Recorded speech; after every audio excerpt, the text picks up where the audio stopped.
China port پر دوہرے قتل ہونے والے جوڑے کی تدفین آج کی جا رہی ہے، جبکہ لواحقین نے مطالبہ کیا ہے کہ ملزمان کو جلد گرفتار کر کے سخت سزا دی جائے۔ اس وقت ہمارے نمائندے یاسر حسین وہاں موجود ہیں، مزید ان سے جانتے ہیں۔ جی یاسر۔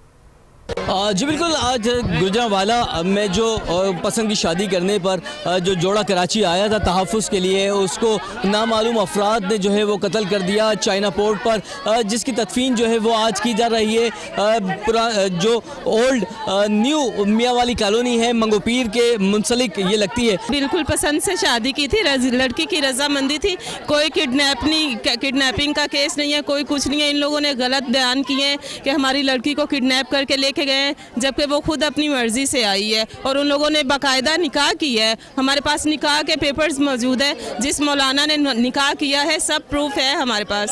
جی بالکل، یہاں پر لواحقین کا یہی کہنا ہے کہ انہوں نے نکاح کیا تھا، کوئی گناہ نہیں کیا تھا، اور اس کے بعد جو ہے وہ ان کو قتل کر دیا گیا ہے کراچی چائنا پورٹ پر۔ لواحقین کا مطالبہ ہے حکومت وقت سے کہ ان کے خلاف جو ہے سخت سے سخت کارروائی کی جائے اور ان کو کیفر کردار تک پہنچایا جائے۔ جی ٹھیک ہے، بہت